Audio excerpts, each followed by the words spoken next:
Happy Saturday, everybody. Josh here with On the Wrong Lead. Another episode of You've Gotta Be Sha Tinning Me. I am joined, as always, by Mr. Matt Carlson. Matt, how are you doing, my friend? I'm doing all right.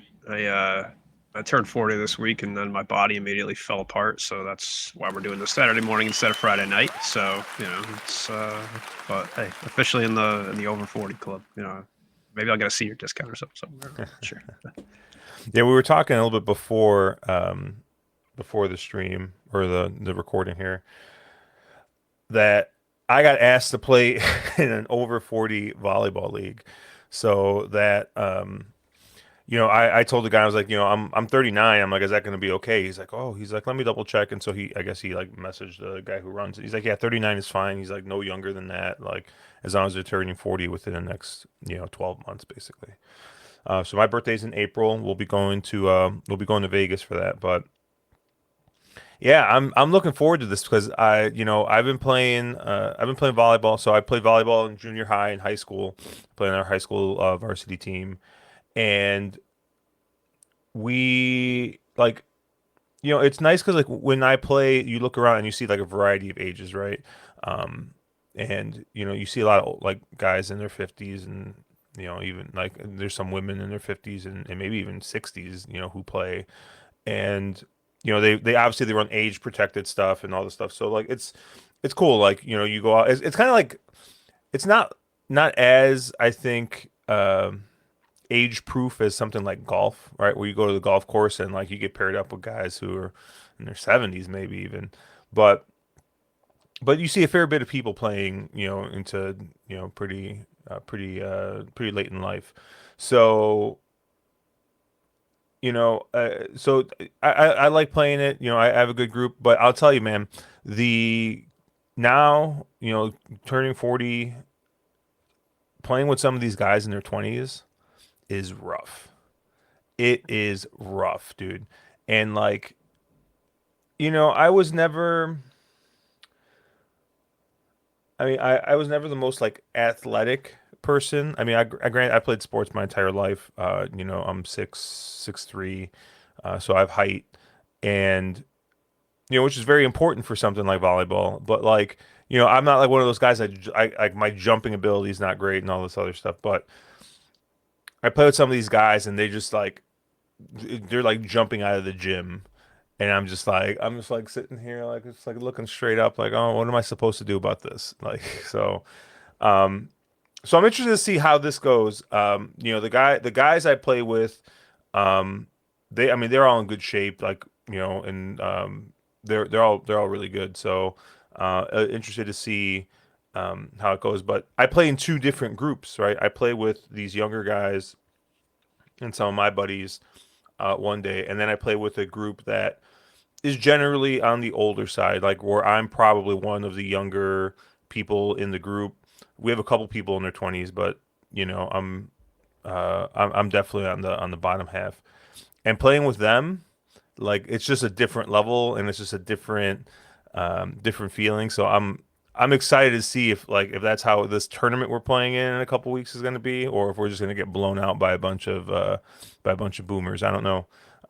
It'll be interesting to see what happens, but Yeah, yeah, hockey is very similar. Where like you don't feel like you've lost a step. Like I don't feel a whole hell of a lot different than I did when I was in my 20s. But watching kids blow by you certainly looks a lot different for sure. hmm Um, and to your point, hockey also has times where you get these guys that are in their 50s who just you know have played their entire lives since they were five, and they're still better than you, and they're going to be better than you in 20 years from now, probably too. But hey, it's still fun to get out there. Still fun to do. Keeps you active. So yep. And so, unlike horse racing, where we're probably the youngest people that still yes, give a damn. yeah, Uh, no, I'm sure we'll win the new owner award next year. oh But yeah, goodness, yeah. We'll have to see if we can get a horse over at Hong Kong. And also, shout out to Keith, man. I saw him posting pictures from yeah, Happy Valley on Wednesday. Um, Man, that might have to get put on That's been the on the bucket bucket list for list. sure. But I'll nice to know I can solicit some advice from him now. We'll find the best microbreweries in Hong Kong, I guess for Yeah, sure. like But I don't know. Let's not to get like into macro politics or anything like this, but like I'm like, can like you even easily visit Hong Kong? Like, isn't like visiting China? Isn't it like a tough thing to do? Like, I don't know. Who knows anymore, man? I have no idea to be honest with you. So I don't know. Okay. Well, willing let's to talk. find out though. What's easy to From do is placing a bet in Hong Kong. You can use it the friends at AM Wager. But yeah, we got a late pick three here, and it's gonna start three straight 1400-meter races, which I thought best. was it just I don't know. I mean, I guess it's better than all weather, but we have a wide array of races here, and it's going to start here with the Elizabeth Arden handicap.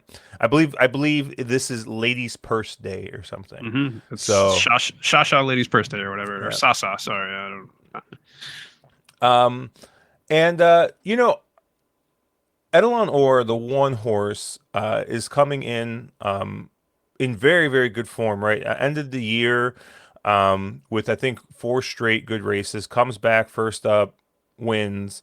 Um, and looks to be, at least on the numbers I looked at, looks to be very, very tough in this spot. However, um, you're getting 4 pounds and you're going from the rail to the 13 post. And, you know, this is the horse that basically won by like three-quarters of a length last time. I think that the 4 pounds and the post probably make the difference in this spot, right? This is the horse that's been favored in their last five starts. I expect this horse to still take a bunch of money in here. Um, I just think that they're gonna have an uphill battle in this spot, and I think it might be tough here because I think there's a couple other horses that are kind of are really really interesting. I think my top pick is probably the seven Young Bravo in here. Um, you know, first time out this year with Jimmy Orman aboard, gets second um, to another horse in this race, Strathpeffer, and I like the fact right now we're coming third up, right, third or second up for the season, third time in Sha Tin. Jimmy Orman stays aboard. Doesn't get an awful draw, right? It's still drawn in the sixth post there. And I think maybe if the horse is able to get just a slightly better break, might be able to make some noise here. I thought that race looked really competitive, and I just think that this is the horse that 4-year-old still has room to kind of grow. I think in this spot, so I really like Young Bravo. It's kind of like a lightly race here in Sha Tin, and coming up second up. Strathpeffer from the horse that beat Young Bravo last time. I have this horse written in as well. One from the rail last time going 1400 is picking up 7 pounds, which is pretty significant. But it's still drawn inside, drawn well. So I thought that horse made some sense. And then I think the other logical in here is the three Super Love. I think this is a horse that has been a bit unlucky the last couple times with the draw. Um, has been 13th, 12th, 11th. Finally gets a good draw. Hugh Bowman stays aboard, only gains 1 pound. And this is a horse that ran really well last time out at 50 to 1. I don't think you're going to get 50 to 1 here, but I think you're going to get a pretty good price. I think you'll probably get double digits on the horse like Super Love. And I think if this horse runs back to what he did last time, I think is actually has numbers that fit in this race. So I'm going to try and get around this one. I'm going to use the 3, the 6, and the 7. Matt, where did you land? Yeah, I thought similar, trying to get around the one at least. I thought, just with the weight and the draw, kind of tried to tend against that one. That said, I mean, this is a tough race. I don't know who in this field really wants to win, and for a couple of reasons. Why? One, you just get horses that kind of aren't getting home at all. You don't have a lot of winners in this field, The second is I don't know who the hell the speed is in this race. I don't know what pace you have, and I mean I squinted at it like 6 different times trying to figure out who was going to get the lead. And even Speed Pro I think has Bowser loose, but Bowser looks so far off form. It's like, can you really even take that So horse? far, Foreman is drawn out in the 9 post, though. Yeah, and I mean, and Angus Chung, he's okay, but I don't know. Like even I feel like he tends to get a little inflated on my ratings just with the 2 pounds, and it kind of doesn't matter. And look, I mean, that horse has never gotten a lead or hasn't gotten a lead in what, like a year? It's like a Yeah. Happy Valley race way back. Like, so I don't know. I think that's wide open. I mean, all that said, I did go to a horse that isn't going to get the lead by any means. I went to the 9 Smart Fat Kid, I think is my lone A, and I'm kind of taking a chance in here, just thinking, look, the horse is second up. He kind of got caught wide last time a little bit, gets 2 pounds, gets Holly up. I'm kind of hopeful that this horse can regain some form because I do think the 3 races last season all kind of fit in here. They all, at least on figs, look pretty good. And, you had Matthew Poon riding the first two. You had Derek Long riding last season. So I'm not sure, right? I mean, it's kind of a weird thing to take a lone A on a horse you're not really sure about. But I do think Holly getting up. I do think second up this season. I do think some of the back races all kind of fit and all piece together to at least say, okay, just based on ability, this is probably the one that I'd want, right? So TBD there, but I think Smart Fat Kid will probably be where my money goes mostly.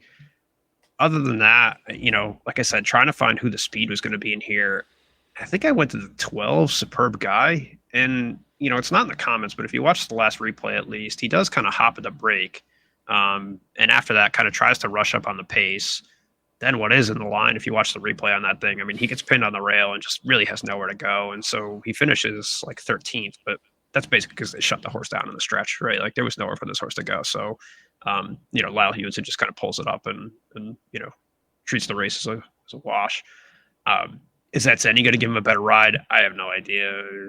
I'm always specious about that, but Hmm. we'll see, right? I mean, I think if I'm not sure who the speed's going to be in here, at least I got a low weight. At least I got a horse that tried to rush up and be on a pace last time.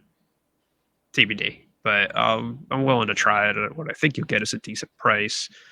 And then lastly, I mean, I did agree with you. I'm just not sure what to make of him at all. He clearly didn't like Happy Valley at the end of last season, and then really hasn't caught a draw since, right? I mean, he's kind of been hung out wide, the past 3 or 4 races, like 11 posts, 12 posts, yeah, 3 races, 13 posts. So you don't really know what you can make of this horse. I have no idea if this horse is off form or if he's on and just getting bad draws. Closed well into a fast pace last out, but you kind of expect that given they ran pretty fast up front. So, yeah, I don't know. I don't know what price you get. If this one takes money instead of Ethelonor, maybe I'll shift off and try to find something else. But I do think he's not in here without a shot. So most of my money will be through the 9. I think I'll use the 3 and the 12 as Bs in here and just kind of hope to get through it. All right. Race 9, the Neo Gents handicap. We're going to be going 1,400 meters here. Class 3 racing. Where did you land here? Probably on the chalk. I think I ended up on the 2 Little Paradise. Just, I think he's going to be the big favorite in here. I do think that's rightfully so, right? I mean, has never done anything wrong.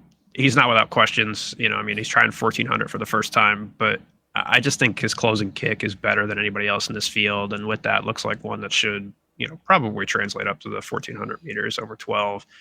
I do think he's better than some of the other deep closers in here, like the Boombox, who I'm also, willing to use. The 11 10 Fook, I think, is the other one who has decent closing ability.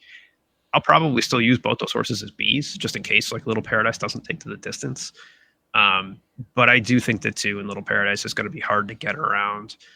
Um, the only other horse that I think I'll use in here and probably use as an A is the 5 Lucy in the Sky. I just think this horse, like, if you read the form line, is so muddied up just because he's been all over the place, right? Like he's coming off the all weather race, which I don't think is the right surface for that horse.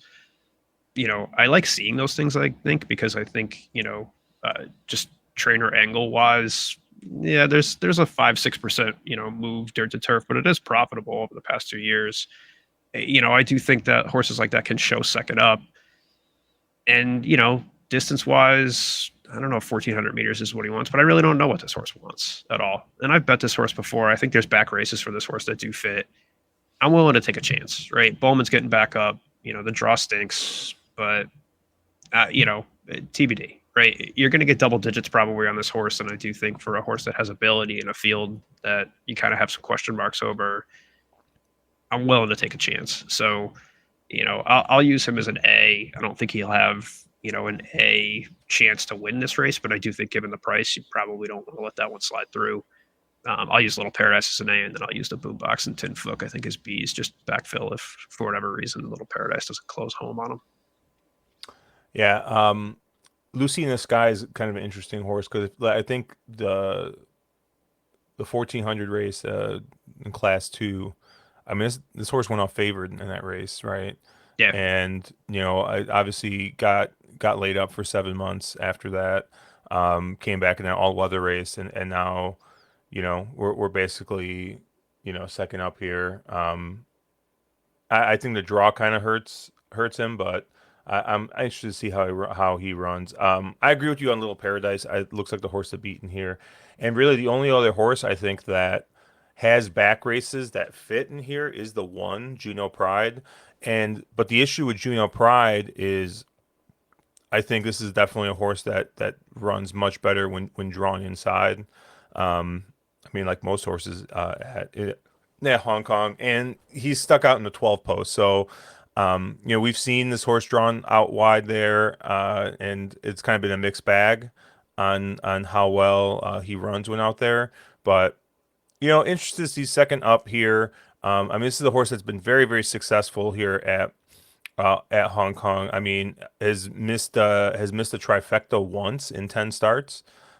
So he's got 3 wins in 5 seconds. So we'll see what price we get. I'm guessing this is going to be your second, third choice. So I'm not really sticking my neck out in this race. I'm just going to use a two and the one in here. I mean, heck, I might even look at probables and see if there's some chalky Quinella or exact or something I can play in here. But I didn't really have too much interest in any of the other horses in here. Like I said, this was just like you look at this race and you got like 4 or 5 horses that got a bunch of starts, and then you get a bunch of firsters or horses that only have the one first start. So it feels kind of bad this being a race I take the chalk in because I think that this could be maybe a race where we get a little bit of chaos, but I'll go with the two as my lone A and the one as a B. Race 10, the Santa Monica Handicap, another 1400-meter race. We got Class 2 racing here. And unfortunately, I saw this race very similar to the last race, with I guess maybe a little bit of asterisk. Um, I think the two Light Years Charm. Obviously you look at what this horse has done in Class 2, Class 3. They tried Group 3 last time out, and didn't. I mean, the horse ran fine. Ran seventh by 2.5 lengths. Um, had a little baby Z pattern in there, but um, is coming back here, Class 2 racing, coming back down to I think his level. I think he's going to be tough in this spot. So I think he makes a ton of sense in here. And the only other horse I have as an A um, is the 12 Beauty Crescent. And this is a horse that loves to win, right? And right, coming off 3 straight wins, and 3 straight wins with not exactly the best draws. I mean, like draw in the mid pack, but I mean even one going wire to wire from the 12 post, right? So I think you look at those races and you kind of just like, all right, this horse definitely has some talent, right? If to be able to win with everything, excuse me, whew, everything not going necessarily his way in the draw. And now this horse obviously moving up in class against some much much better horses, but I think is does get the gets the rail and is getting basically from his last race is getting an 18-pound weight break. So I mean, there's just a lot going on for this horse here. Um, I'm really curious to see how this horse gets bet. Because like I said, you have horses that have been running in group races in here, and Beauty Crescent, right, is basically moving up from class three. Like you would think that people are gonna be like, oh, this is too much of a class test. But we've seen the Hong Kong money be kind of smart, and they'll see that weight break, they'll see the draw, and which is, I mean, which is exactly what I'm seeing, right? So I'm probably just like Johnny Square over here, but I like the 12 Beauty Crescent as an 8 as well. Curious what the price is going to be there, and then the only other horse I'm using is the one Victor the Winner, and I just think that Victor the Winner is getting some much needed class relief here. Um, I mean, I just have the last five races up. You got four group races. You got a group two, group three, and you got a class one race. And I mean, in some of those races, right, this horse was getting 20 pounds from his current weight, like, which tells you, he might have been a little bit in over his head there. And I mean, he was 99 to 1 in the last two races, right? Like, we, you know, but if you go back and look the last time this horse has run twice in class two, and those are both wins. So, I think this could just be a case of, you know, they've just been way too aggressive with this horse. Um, but honestly, right, this horse is rated 105. He's kind of right at the top of class two. So, I mean, I don't know. Maybe it could be there. Maybe they're trying to get that rating down a little bit here. So it's always tough to know kind of what you're going to see here. This is second, or this is fourth up. So this horse has been running a bit here. So, but I just think that this is a horse that needs to be in class two, in order to get the best out of him. I think class one in these group races have just been way too tough for him. So, um, I like the one Victor the Winner in this spot. I have him as a B, and I'll use him with the 2 and the 12. Where did you land?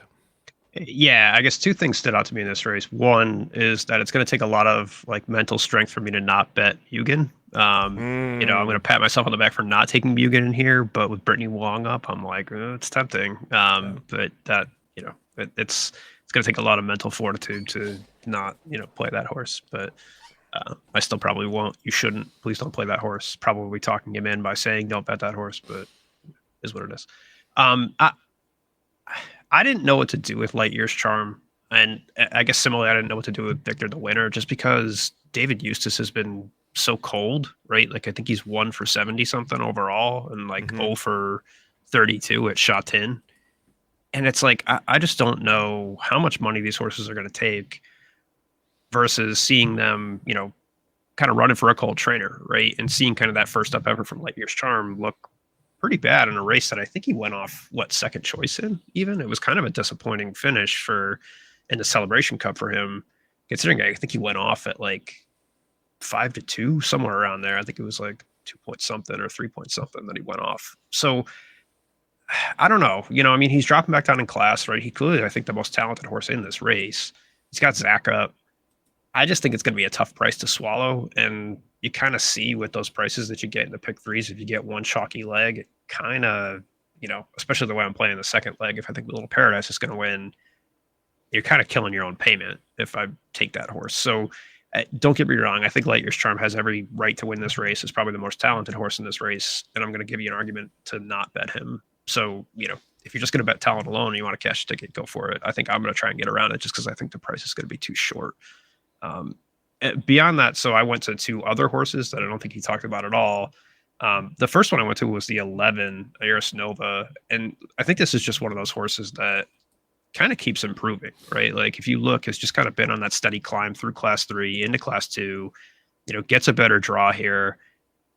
The distance is a concern, right? I mean, this horse has never, I think it's 0 for 3 at 1400. It's going up against better here. So I'm not sure what he's going to do. But I mean, look, I think he can run well. And I think, just given that his figures kind of keep improving, I don't know what the ceiling is on this horse. We'll see, right? I think he can, kind of continue to move forward. I think could probably show something in here. So, maybe a surprise. I think you get a decent price on him. Um, but, TBD, right? And then the other horse I wanted to take as an A, I think, is the 5 John McBanner. And I think a few things really stick out, right? One is that this horse clearly does prefer 1400, right? I mean, this is your 1400-meter horse because this horse is 4 for 14 lifetime at 1400, and I think 1 for 9 every other configuration, right? So, you know, that's obviously appealing. I think the second thing is looking at Pierre Ung off layoffs, right? He's coming off a pretty extensive layoff, right? I think he's first up here.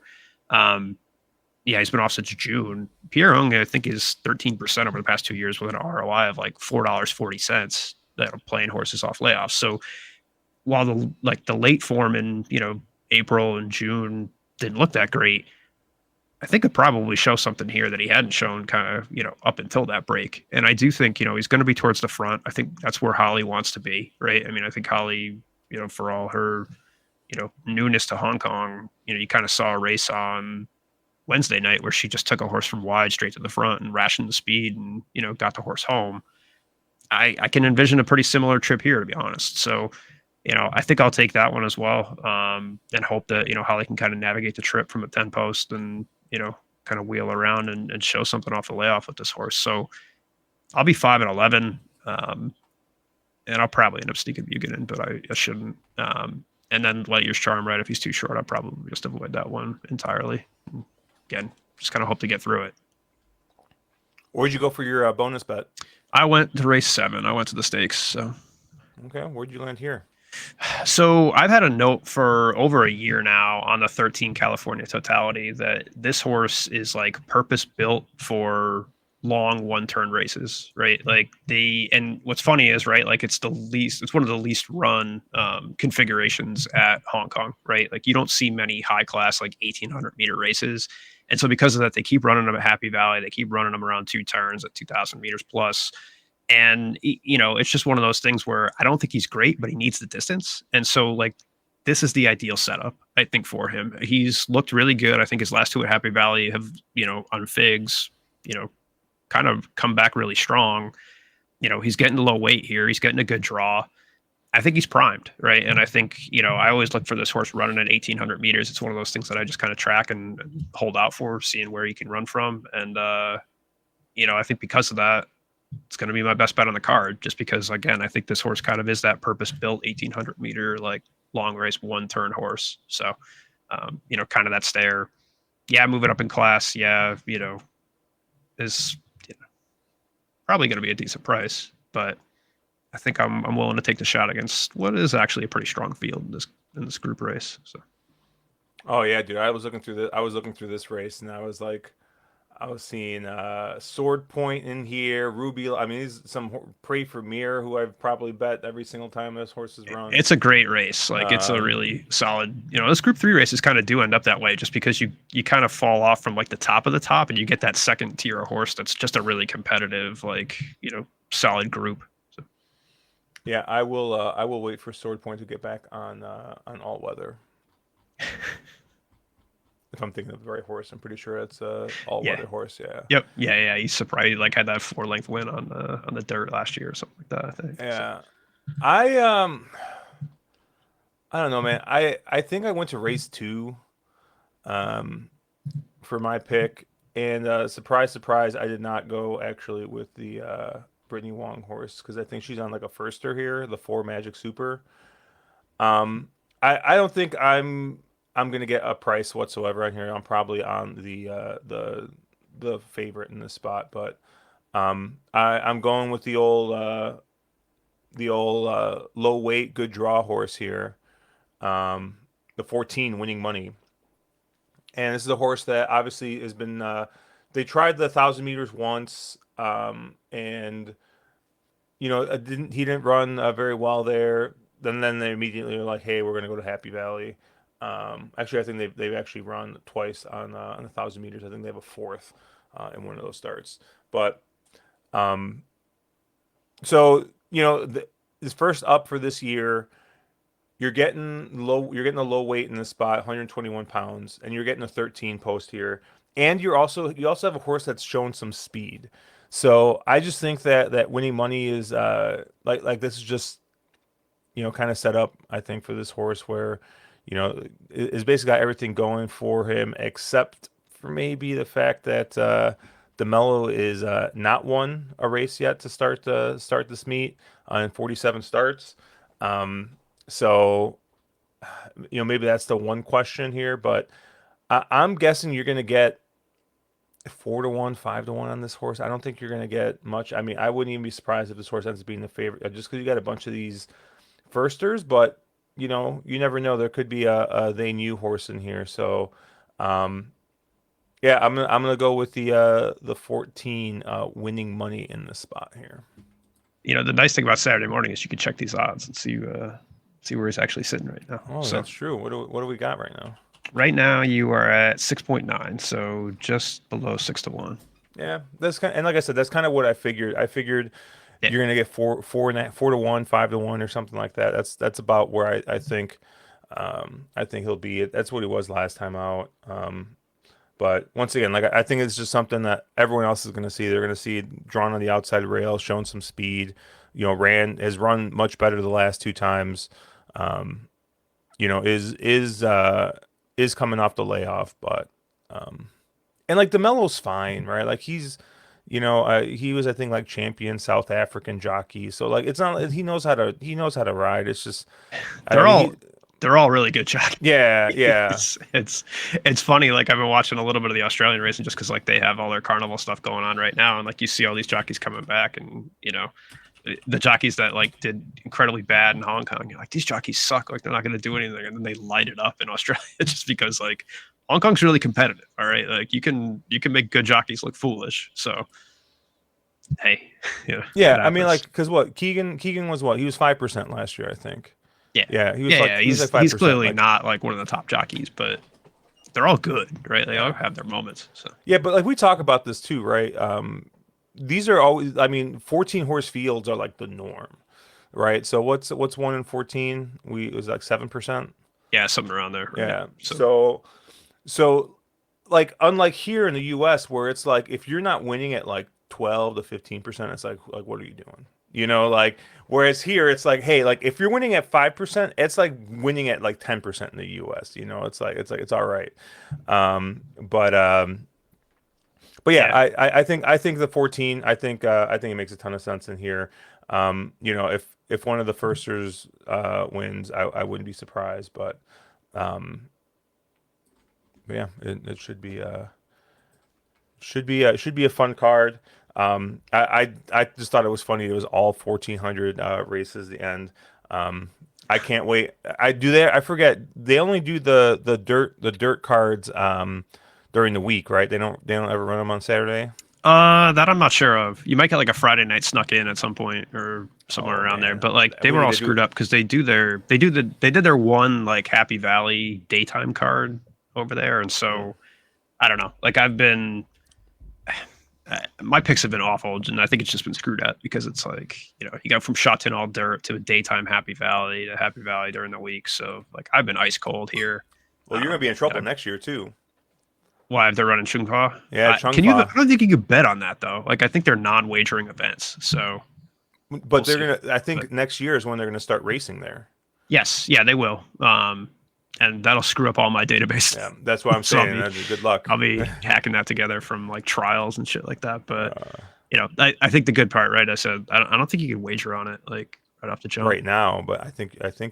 Maybe Oh, you don't eventually, think? Well, we'll see. but We'll find it where there's a will, there's a way.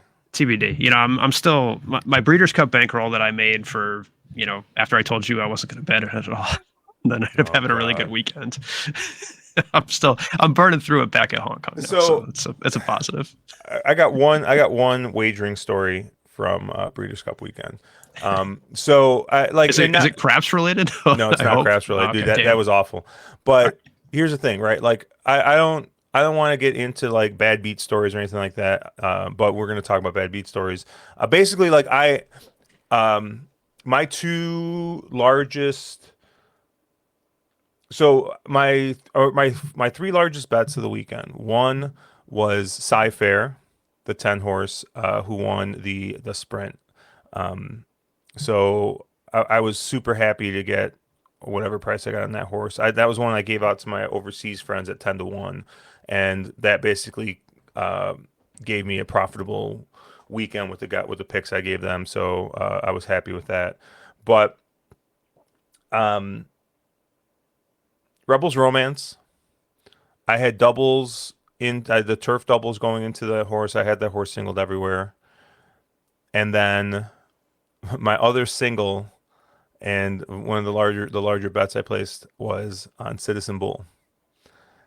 And man, that was just like that whole thing was heartbreaking because I swear like Union Isos was he was going to run he was going to run a good race, but I was just like it just looked like he was going to hold him off the entire time down the stretch. And the funniest thing is, for as much crap as we give Mr. Mark Capitan for being a chalk eater, Citizen Bull was also his like best bet of the day, right? He loves Citizen Bull. We were both just like on the angle, the Delmar angle there. He ran really well at Delmar last year. I think he just wants a 2-turn mile and wants to be on the lead, and he got it, and he almost got there at a pretty good price. But all right, talk after that on Friday. Um, I was like I was sitting okay. Like I had Sci-Fair, but I basically missed every other race. It seemed like because I was I liked a bunch of other horses, whatever. Um, Remington Park, and everyone is sitting around like handicapping the next day, checking notes and everything like that. I'm firing at Remington Park. And I'm sitting there, and Mark's next to me, and I'm like, Mark, I think I'm gonna fire at this horse at Remington Park. I'm like, this horse has got like the fastest time form figure by a couple of points, going a mile and 7.5 furlongs on the turf, and he's like 24 to 1. And so, sure enough, I fire and win. The horse wins like easy. Doesn't get like bet down at like I think he went up at 24-25 to 1, and I was like, well, at least now I have bankroll for the next day. So uh yeah, the best bet probably I made all weekend was a random race at Remington Park, which just tells you that 25 to 1 pays the same whether it's the Breeders' Cup or whether it's Friday night at Remington Park. Amen to that. And that's going to do it for us here on You've Got to Be Sha Tinning Me. Check us out at onthewronglead.com, at wrong_lead on Twitter. I am at Cherry Drank. Matt is at Slow and Steady. He'll have his full card picks up on Twitter. Check him out there. Good luck, everybody. I'm going out to a Michelin star restaurant for dinner tonight, and I could have used a couple more 25 to 1s to pay for that, but here we go. Have a good weekend, guys. Good luck, everybody.